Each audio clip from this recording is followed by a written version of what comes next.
pools with pillows and a blanket in them as like individual little cozy nests for backyard moving. Yeah. And Nanette is looking forward to going camping. Awesome. All right, so we'll get started. We are going to be recording this session.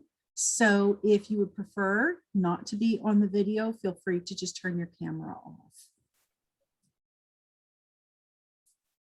Okay, so today we're going to cover a couple of reminders and then mostly focus our discussion around how to re-engage troops and getting back together in person. How to adapt to change, because definitely things will not be what they were before. How to stay connected over the summer. And what's our status with our guest speaker? I think she's not able to make it today. Am I correct, Deanna? Right. So we will share, Deanna's going to share some of the information she got from her volunteer. And then we'll, of course, have time for Q&A. We would love to hear everyone else's ideas. We always want to hear what other troops and groups are doing because it's always inspiring for the rest of us. Okay, so our next slide. Reminders, don't forget your TFRs are due this month. If you're having any issues with it, feel free to reach out to your volunteer development manager for assistance. They are this year, again, online, so it makes it super easy via the Volunteer Toolkit Finance tab. If volunteers have trouble accessing that, we do have a backup on our website. There is an online TFR submission form, which is kind of our emergency backup if there's issues with your volunteer toolkit. Our early renewal period is still going on through June 30th. We have some really nice incentives. Girls who renew by June 30th will get a $15 off program discount code, plus this cute patch set with fireworks that was developed by our community partners, Girl Scouts, which is really kind of a new thing. They've never gotten to do that before. Super exciting. And of course, there are incentives for troop leaders to get your troop renewed. If you renew 50% of your troop, plus yourself as troop leader and a second adult in a role, you get half off your Girl Scout Zoom for the next year. So that brings your Girl Scout Zoom account cost down to $18 for the whole year. You also get a retail store coupon to use. Our other troop incentive level is to renew or add 6 or more girls and opt into the troop catalog. You don't have to opt in for 20 girls. You can opt in for just one space if that's what you can accommodate. And there you will get a program discount code as well. Okay, next slide. Don't forget, we have some fun summer council events coming up. They are virtual. Tadger's Treehouse for Daisies through Juniors has plenty of space. They have really cool themes, different for each week. We're going to have a lot of guest speakers coming in and sharing things with the girls, different fun activities. We have a lot of older girls assisting and helping out. So it's going to be really, really fun for the littles this year. So please spread the word with your troops, your service units, and everybody who would be interested in attending. And of course, if they renew, the program discount code will bring that cost for Tadgers down to just $10 for the whole week. Becoming Me starts up June 22nd. There will be a 6-week program series for each level of Daisies through cadets. They are still working on something special for the seniors and ambassadors. This is a really, really cool series. Over 6 weeks, girls will earn 3 badges plus the Becoming Me patch. That's included in the cost. And the sessions will each be recorded. So if girls miss a week, they don't lose out. They can watch the recording later and get caught up. So it's definitely a worthwhile, awesome program series for the girls, kind of get them pumped up with their self-confidence, ready to get back to an in-person world and in-person school in the fall. Okay, our next slide. Here, we're going to kind of plunge a little bit into how things are changing this year. We have dealt in the last year and a half with just constant change and a lack of security about our expectations, and our kids have been in the same situation, not knowing from even 1 week to the next, what things are going to look like in terms of our world, our society, the pandemic, and all the effects that it's had on us. So that's not going to completely change right now. We're not going back to the good old days the way it was. There will be things that will be permanently changed and different moving forward. So continuing to have a growth mindset of flexibility, allowing adjustment, pivot if the need be. It's okay to have that flexible, non-set in stone kind of Girl Scout troop. It's actually much better. It will allow our girls to develop those life skills of being flexible, dealing with change, and being accepting of it and adjusting to it as we will our whole lives.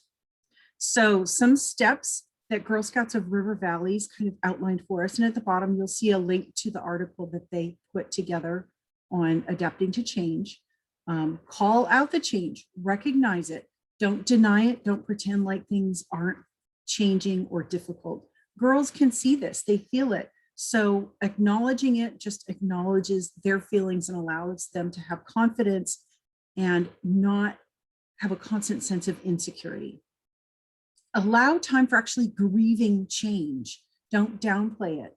We maybe haven't even realized that this whole year we've been grieving for lost things. Girls have lost their milestones in life, in school, and they've missed birthday parties, they've missed bridgings, they've missed events at school, promotions and graduations, dances, and so forth.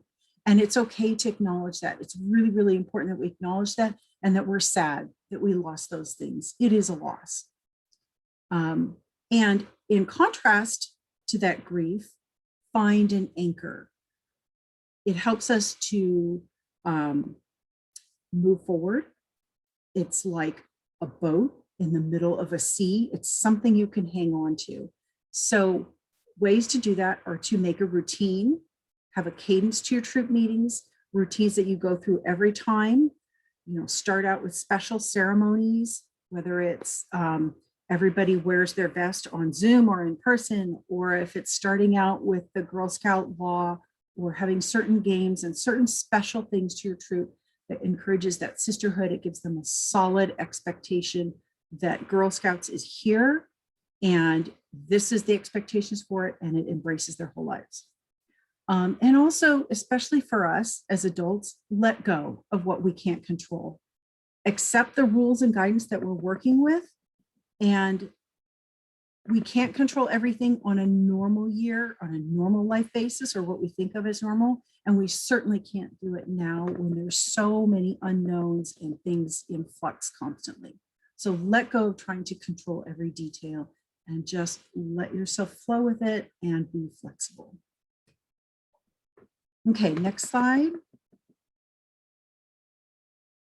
Sisterhood and connection and re-engaging girls. This is a continuation on of finding an anchor in your troop and creating that solid connecting routine for your girls. Have special ceremonies in your troop. As we get back in person, maybe do a raid dedication, a celebration of getting back together in person, something special to celebrate this and kind of create an ending to one era of meeting only virtually for the last 15 months and a new exciting chapter in the Girl Scout experience. Some ideas that have come in are pick a new troop crest, choose a troop song, or even make one up. And then one of the suggestions was new to me, and it's the How You Have Changed game, which is kind of cool. So we can go to the next. And if you have other ideas for how to create sisterhood and connection in your troop, please throw those in chat, because everybody would love to see those ideas and be able to see what other troops are doing.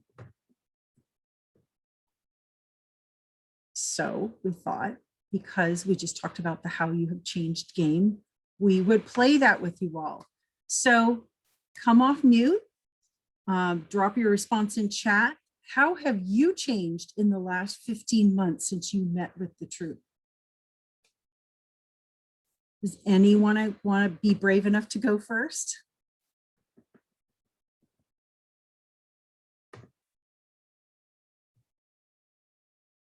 Feel free to drop your thought in chat. Have you cut your hair? Have you gained weight, lost weight? A lot of us have a few extra COVID pounds.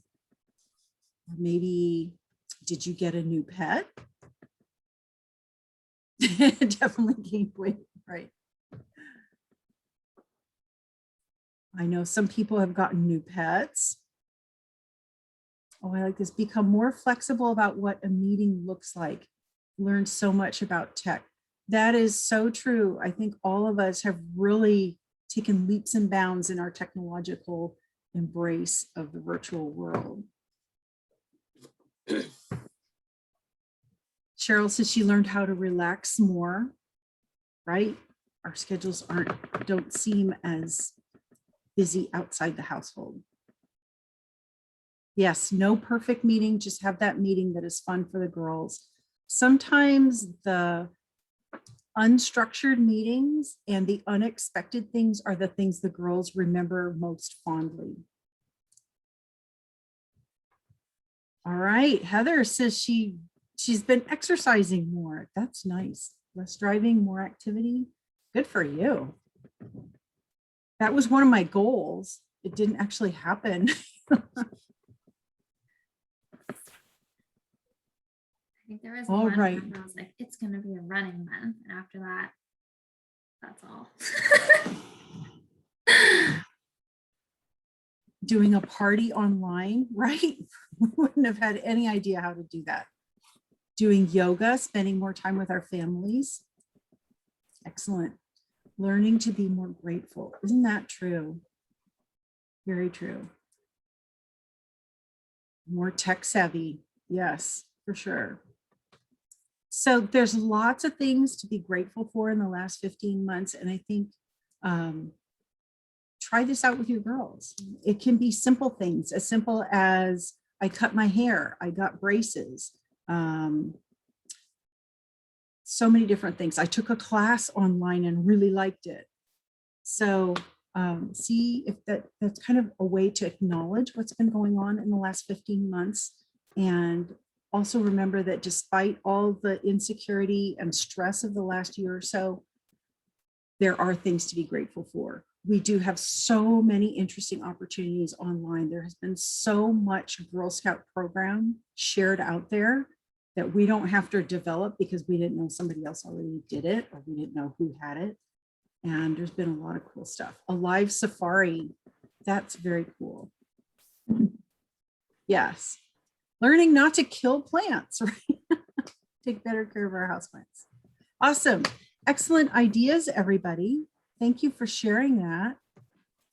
And let's see. We'll go back to our next slide. So I think that goes to me and my section. So I'll go ahead and start with that. So yeah, like Winnie mentioned, there's a lot of great ideas to get back in person. And really, this is just a little section about like how we can go about doing that. I know it's been definitely some time having an in-person meeting. So just doing a couple of reminders. We did share this last week, but just going quickly into it again. If you weren't there at the last session, sorry, not last week, last session. And so just a quick reminder, just definitely check first our COVID guidance and the checklist that we have on our website. So look at that. And also your local guidance as well. So not just US NorCal's, but your state, your county. There's so many different variables and changes at different levels. So we just want to make sure that you take a look at that first and see what's allowed in your local area. And then next on the checklist is make sure you have everyone's annual permission form. So that's for girls and adults, and the health history form as well. So that permission form is really important. It does include if you're doing a meeting, say outside of your normal area within an hour distance. So say you're normally meeting at a school and you want to meet at the local park. that annual permission slip does cover your girls for that meeting that's within like an hour distance of your normal area. So just throwing that in there in case you weren't aware. Otherwise, if it's further than an hour drive, then yeah, you do need to have your extra permission slips and forms. So just make sure you have that on file. And then check your roster. I know sometimes have lapsed and maybe you're not looking in the roster as often as you normally do in a normal year. But just make sure everyone is renewed or registered and that your background checks of your volunteers are active, or at least they're registered too. Because yeah, when you do go to those in-person meetings, we do have all those safety ratios and all of those good things that need to be followed. So just make sure that your volunteers are all updated with their screenings and their memberships. And then we do also have the COVID checklist that we mentioned, or I guess the parent agreement checklist that we have. So there's no like place that you actually have to sign or turn it in, but it is something you want to share with your troop families and the girls, so that way they can go over and kind of know what's to be expected at their upcoming in-person meeting. So there's a lot of good details about like what the requirements are around face masks and the distancing and like what happens if someone has been exposed. So a lot of that is covered in that checklist, and we are continuing to update that as well. So I would definitely check that out and make sure that is sent out to your parents as well before you have your in-person meeting. And then what do you want to bring? There's just some things that we were brainstorming of what could be good at your in-person meeting. So like the extra masks, hand sanitizers, individual supplies for the girls, or the girls can just bring their own supplies from home. And then, yeah, like Heather mentioned, she did individually packaged snacks for the girls, so that way not sharing different snacks between each other. So yeah, those are just a couple of tips that we wanted to share with you, just to think about before going back to your first in-person meeting.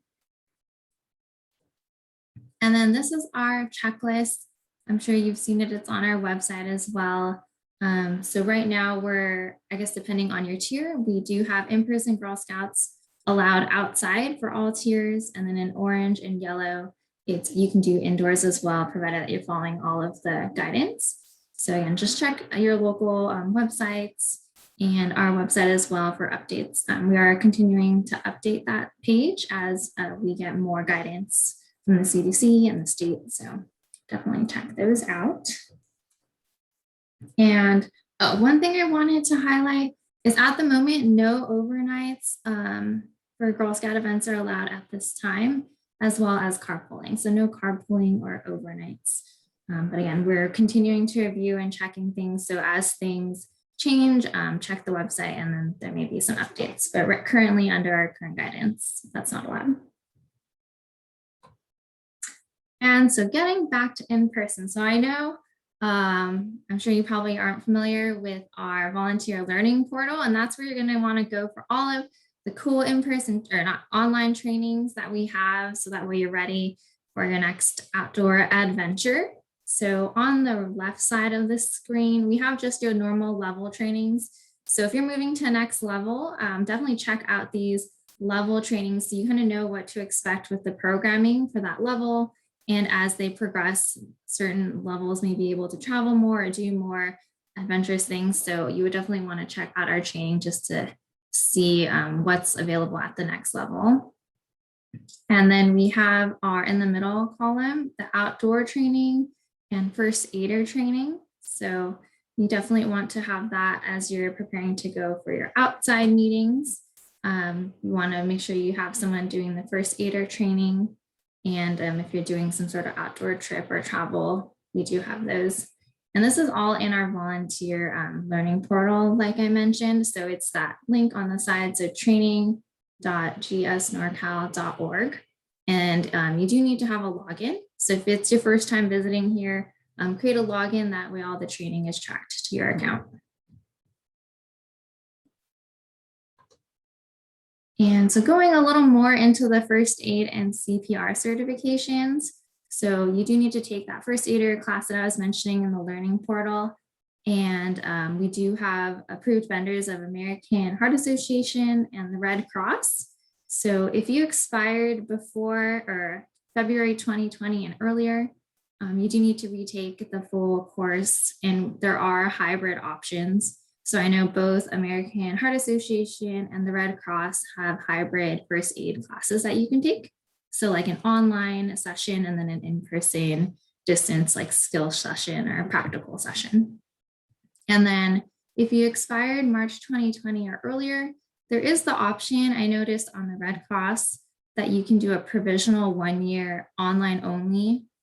So a recertification. So if you want to just do that 1-year recertification and you don't want to do or are not comfortable with like the in-person practical, you can do this online provisional 1 year. But if you want to extend it, you do need to do an additional practical in person, and that way you can extend it to the full 2-year. And so finding a meeting place. So we just wanted to touch on this. I know it's a little tricky. So these are some recommendations for some meeting locations. So your local park or your backyard or a community center or church and a school. So just one thing we wanted to call out for your backyard, just make sure that it's on the homeowner's responsibility that they have like the insurance, and that comes first. Girl Scout insurance does come secondary to the homeowner insurance. So we just wanted to highlight that and keep that into consideration if you're doing something locally at your home. And then for like schools or community centers, not all of them, it's kind of like case by case. So you want to make sure you're checking with those local locations to see what their availability is for like the fall or late summer and what their guidance is, because not all places are accepting like outside community or groups to reserve, but it depends. I know some are. So just definitely check if you're interested in reserving at a local, one of your local churches or schools.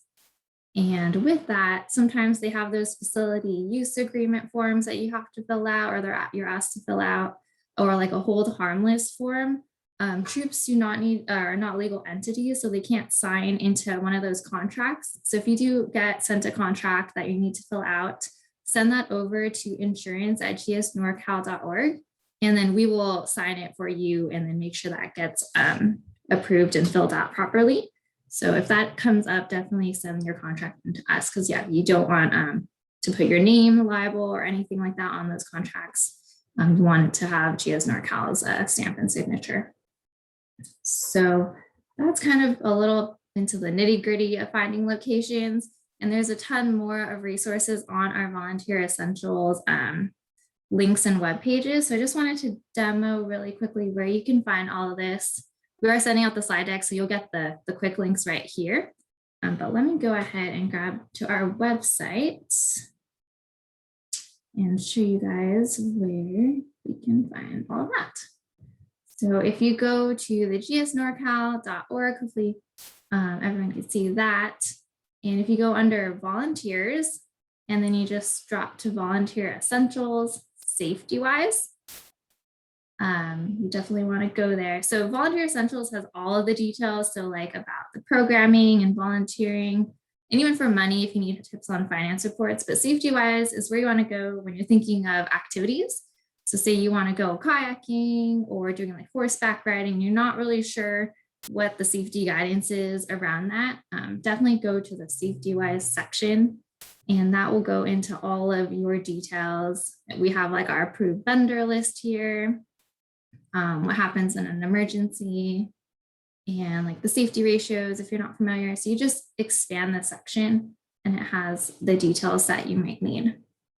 So this is a definitely place that you want to bookmark. I have it bookmarked because we have a lot of questions, so I want to come back to this section, but it's a really great page that has all of the details you might need for planning your next trip. Go ahead and get back to it. And I guess, does anyone have questions or anything that they wanted to share about that, or if we've had any issues? So let me just get to that. Sorry, I can't see the chat, so if anything's coming through, let me know. All right. So I'm going to go ahead and pass it on to Deanna, who has some other ideas for in-person and resources and things like that. Hello, so meeting in person. You're all ready to go. And now you're looking at, it's not going to be quite the same as it was before. You're going to have some meeting adaptations. And there have been many great ideas that have come out about how to keep socially distanced during a meeting, in-person meeting, using hula hoops, towels, yoga mats. I've even heard of using plastic disposable tablecloths, which are great for the younger kids, giving them the perimeters that they're actually on. Creating your own sit-upons, and that's where the girls need to stay, is on their sit-upon, or using chalk on the blacktop or tape. I've heard of that. And then snacks. So it's okay to skip it. You don't have to have snack. But if you do have snack, either have the girls provide their own snack, or it needs to be individually packaged snacks or food items, drinks. And then remembering to have fun. That is a really, really important aspect of Girl Scouts at all times. But during these times, it's especially important that the girls feel welcomed and they're excited, and there are all kinds of socially distanced games that are available, and there's a link here. I've heard of some really super fabulous ideas, and I'm sure you probably have some to share with us as well. Our badge adaptations for socially distanced in-person meetings are really, really great. So if you take a look over on the right-hand side, you can see the wide variety of adaptations to badges that are socially distanced friendly. And then your closing ceremony, your closing activity, it's going to look a little bit different, or you're going to want it to look a little bit different. And there's some great ideas about using pool noodles. I'm not going to read the description, but it looks like it's really, really a good fun way to do it. And a lot of these ideas come from GS River Valley, and I believe the links are going to be shared or are shared on there. Next slide. So ideas to stay connected over the summer, screen free. Everyone's burned out on screen time. And so some great ideas for maybe not necessarily in person, but staying connected over the summer. It is so much fun to get a letter in the mail. So how about having pen pals? And here's some ideas on a twist of pen pals. Pass the story on to each other. Progressive art projects, Mad Libs, having a book club, swapping, making swaps, recipe exchange. Lots of families have really gotten into cooking, and sharing recipes is just a fun way to reconnect the girls or connect them over the summer, and they can share a little bit about what their favorites are. Photo scavenger hunt, or any kind of scavenger hunt, is a great idea. I know one service unit is putting together a gnome scavenger hunt through their town for the girls to go check out, find the flat gnomes. Stargazing, having everyone go out at the same time, taking a look at the stars, learning about the constellations, taking photos, sharing them, maybe learning a little bit about space science. And there are observatories within our GS NorCal Council area that have really super great free resources, as well as they have docents that can come on and materials that you can find out about. Next slide.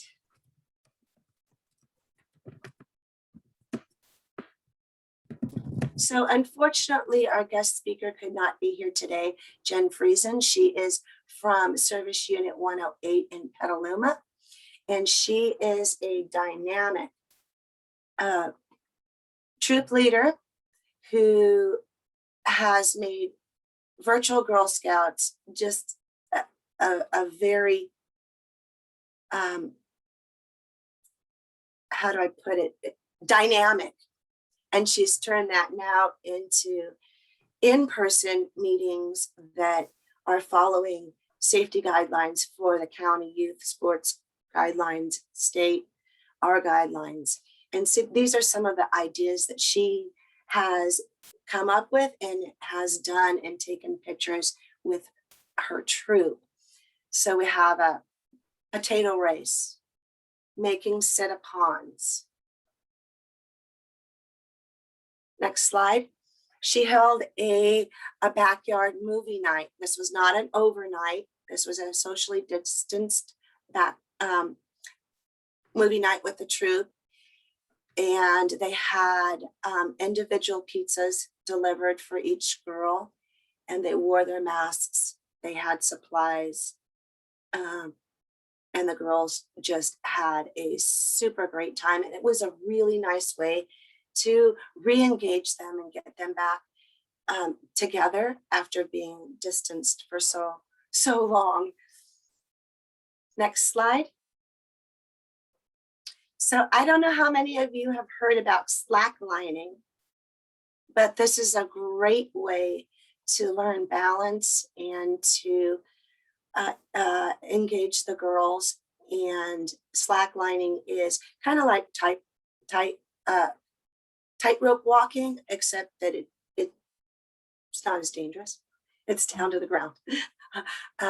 So she set up all these slack lines in the park. I'm not sure how the terminology, and the girls had to go through like an obstacle course, which kept them socially distanced, as well as provided a really engaging troop meeting. Next slide.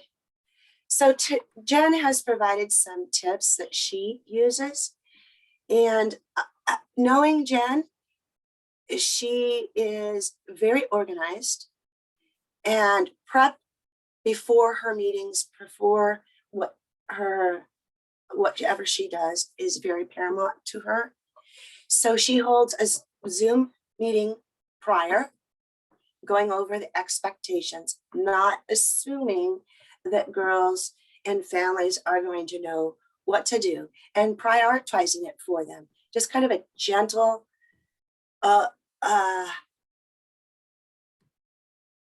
learning and teaching moment prior to actually being in person.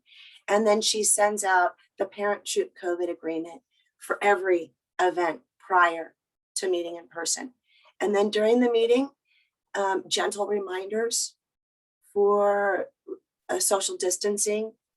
And then she put in a great idea that she's done with the movie night for the individual food items.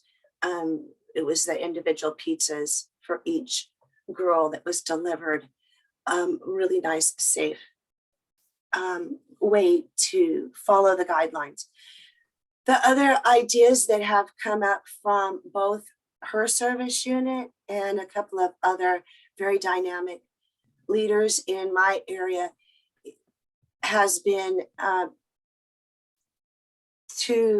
just lost my thought.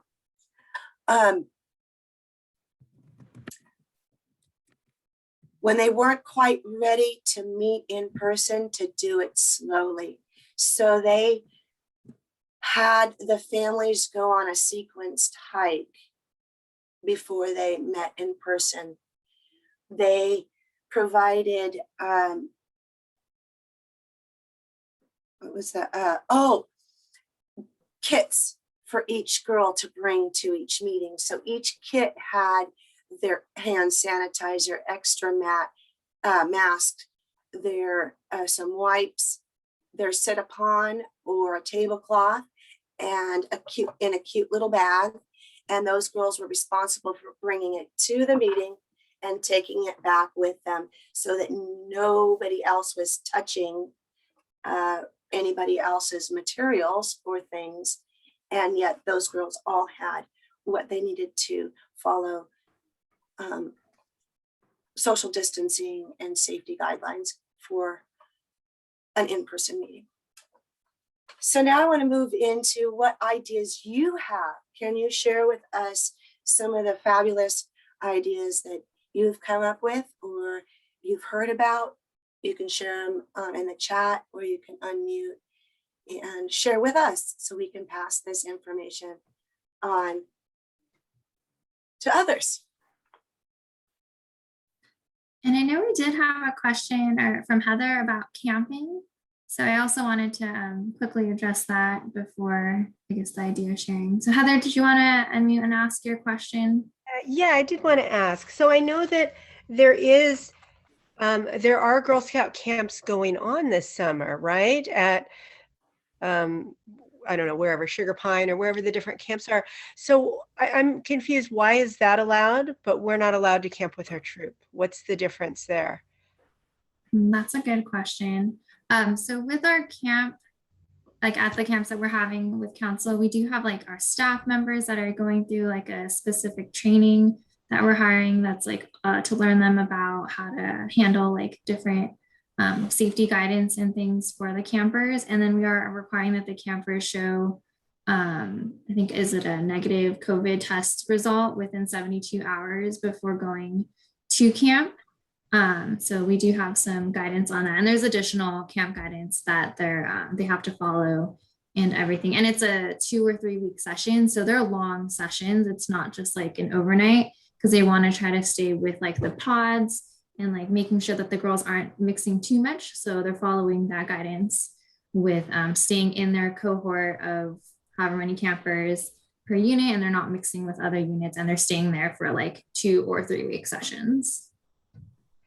Okay, so like I mentioned, I have cadets. So my girls are 12 and up, and they're starting to get vaccinated now. So how is that going to play in? I mean, I know the Girl Scout guidance is always changing and everything, but I mean, potentially in a couple weeks, all my girls are vaccinated and the parents are vaccinated. So how does that play in with, and how are we coordinating with the, June 15th, things are open, all that?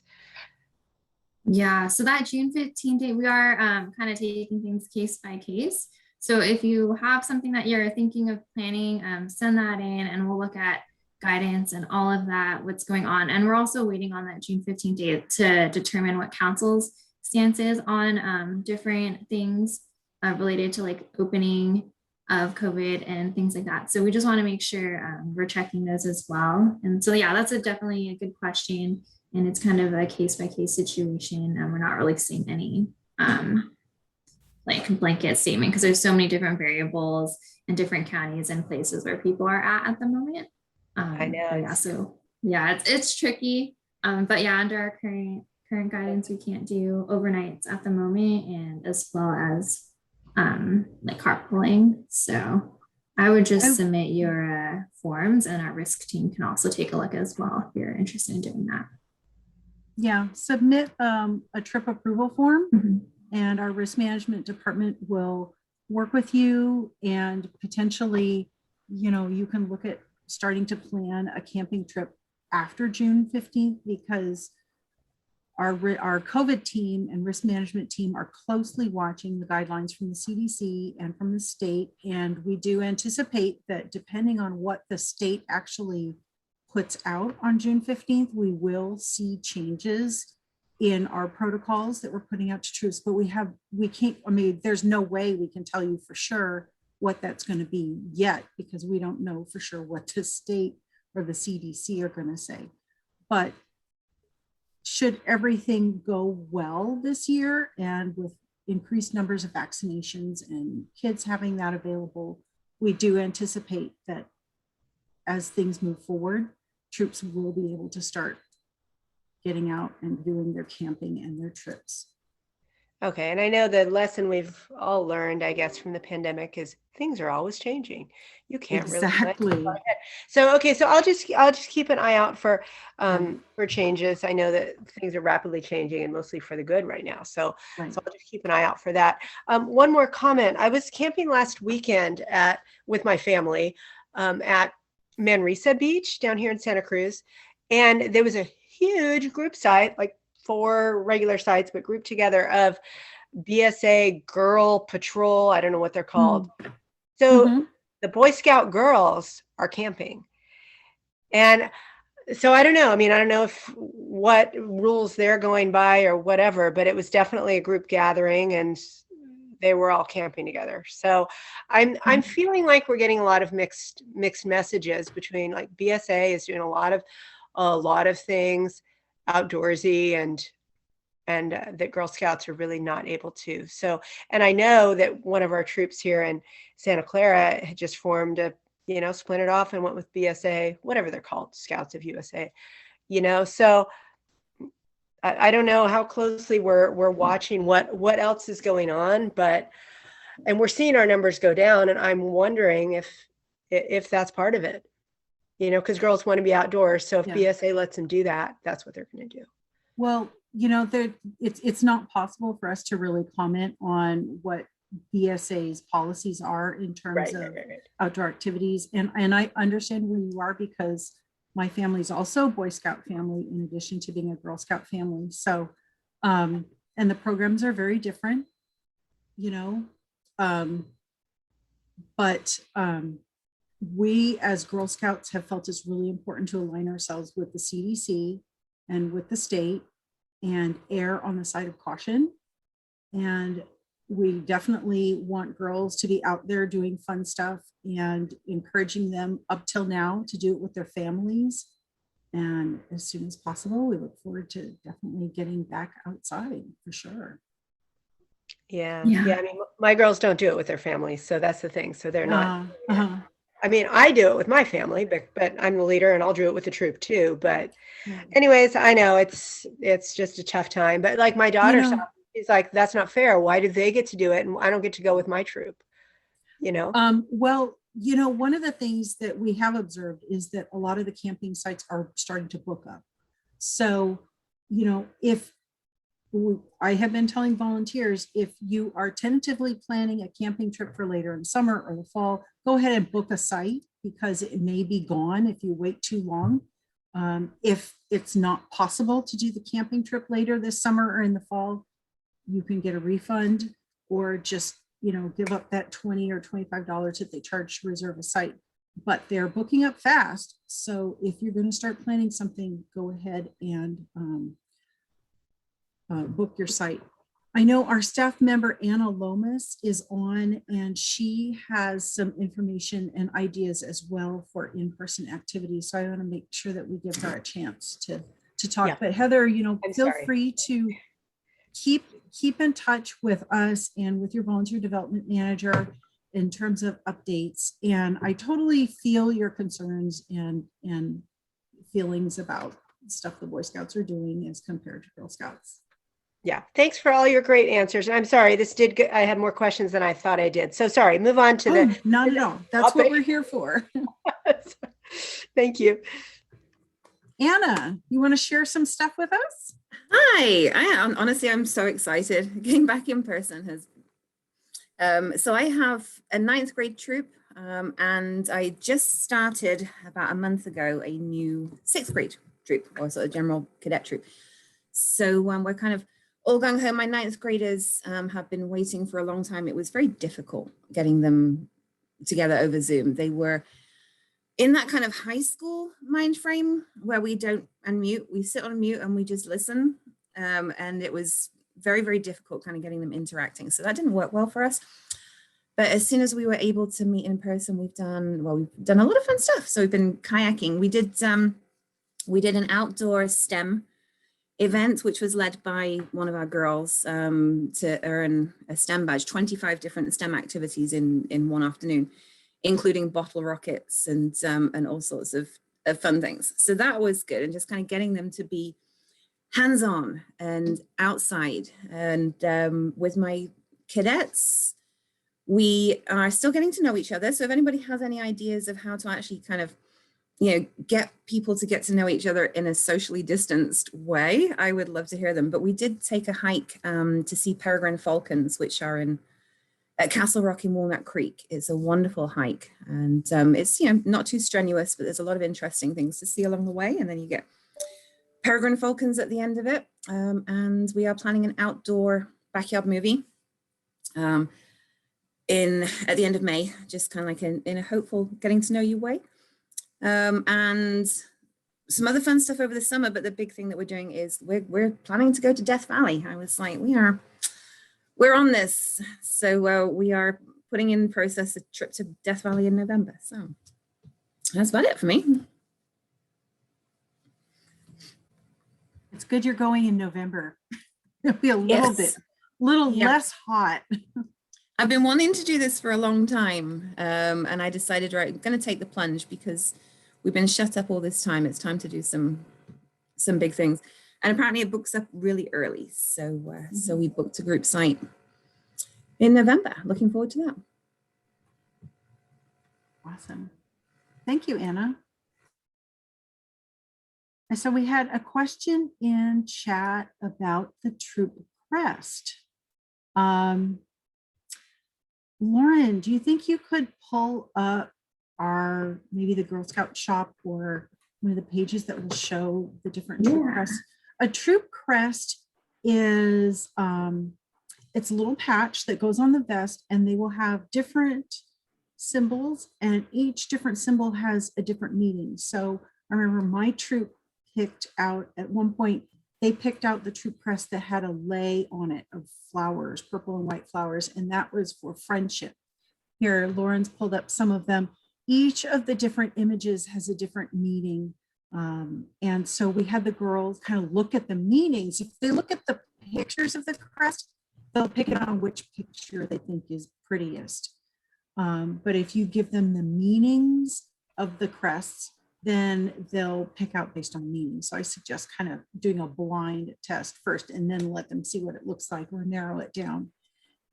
It's a fun way of creating an atmosphere to your troop. What is important to them? Is friendship important? Is it service? Is it what they can learn?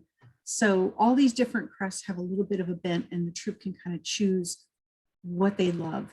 They can change that troop crest at any time. They could have a new troop crest every year, or maybe every level. They can take a look back and say, well, now we want to be about this, and they can choose a new one. So it's fun. It's not required, but it is fun. It usually goes on the vest in the front between the council patch that says Girl Scouts of Northern California and the troop numbers. Can you see this? Here, Lauren's, no, Here, I think you have to turn off your background. Lauren's going to show us her sash because she's a young alumni. So the troop crest goes on the front, right? Yeah. Thanks, Lauren. Hers is a little bit different. The shape of the patch is the older style. Yeah. This is from a long time ago. Thank you, Lauren. I get the idea. Okay. Yeah.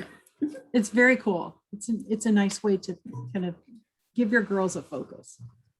Thank you, Lauren. I appreciate responding. This is Nidhi, and I'm just starting off a brownie troop. So many of the things that were shared are eye-opening, and everything is new learnings for me. So thank you. Very informative. You're You're welcome. Thank you for joining us. We did have a question from, is it Anjuli? She had a question if council run events would go back to in-person in the fall. I think we don't know at the moment. it right. It kind of depends on that June 15th date and the guidance that's released. I don't know, Winnie or Deanna, if you had any other information around that. There is nothing scheduled yet in person. However, they start planning out and brainstorming events well in advance of them showing up on the event calendar. So I am sure we'll see hybrid events or in-person events. We just don't know quite yet when those are going to appear on the calendar or what they'll be. Right now, the focus and all the work they're putting into Tadger's Treehouse for the summer and Becoming Me is a strong focus. And after we have those events the summer kind of set and taken care of, and we know what's going to happen as of June 15th, I think then we'll start seeing more things appear on the calendar. And of course, at that point, we'll see service units be able to start making in-person plans as well once we have that June 15th guidance.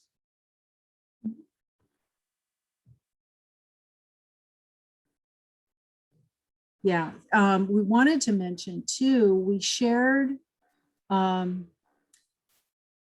couple of our upcoming events, Becoming Me, and we also wanted to mention that we have our Sunday Fun Day coming up on June 13th. There will be a Daisy Brownie session from 9 to 10, and then juniors and older from 11 to 12:15. It is virtual, but it's fun. The Daisy Brownies are going to be making clay pots. They've got lots of different activities. Every time they put on a Sunday Fun Day, it's a little different. We have different volunteers and staff bringing different fun things in. Pretty just mentioned the juniors are going to have the option to work on clay pots or do some Indian cooking. So very fun. So if your girls are available June 13th, we would love to have them sign up for Sunday Fun Day. And Deanna mentioned that Pinterest has Troop Crest information sheets. That's a cool resource.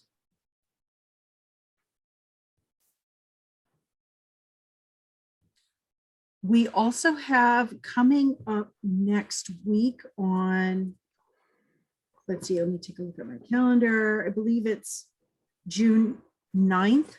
We have a volunteer information night.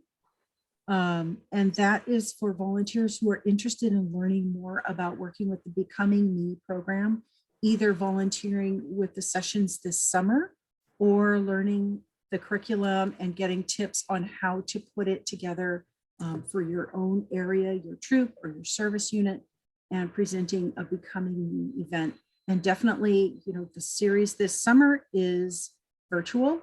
However, putting it on locally makes it easier to do a hybrid event and maybe have some in-person sessions presenting it in the fall, and assuming, of course, as we always are, that things will continue to progress with the pandemic and get better. So if you're interested in being a part of the Becoming Me program series, please sign up for that information night. We would love to have anybody who's interested in doing that join us. And I dropped the link to that session along with the other ones in chat. It's just a general search on our event page, so you'll be able to see all of the Becoming Me series. Yeah. There's a lot, I know a lot of our events still are virtual, and we're looking forward to doing in-person events. There's been a lot of virtual program available in the last year. We're at a point where you can look at all that program and think about how you can adapt it to a hybrid event with your troop, like Anna did her backyard STEM event and all these different things. We can definitely start shifting all this wonderful virtual program that's been shared into in-person activities with your troop. And definitely make sure when you have your troop meetings in person, we've talked about being careful in terms of social distancing and masking and so forth. Give the girls that social time as well. Have your traditions and your routine with your troop, but allow them to have some time to talk with each other and connect. We keep them busy with activities a lot of times, but a lot of that social growth and that sisterhood is built around sharing and talking with each other and bringing up things that they're thinking about, things that they're dealing with, things that they're seeing in the news or that they're concerned about, giving them time to process and share with all of that. If anybody else has questions or ideas or things they would like to share, please bring them up. We are at the 10:30 mark. So we want to thank you all for coming. We are perfectly happy to stay on longer and talk about anything else if you would like to, but we also want to make sure that we don't keep you longer than you plan to be. Our next month's session on June 18th is going to be titled Let's Fly Higher. We're going to be talking about older girl opportunities, including travel, higher awards, various interest groups that are available to girls once they reach that fun cadet level and their world really starts expanding. So we hope you can join us on June 18th, and we will, of course, record that session as well. Thank you, everyone. Thank you for coming.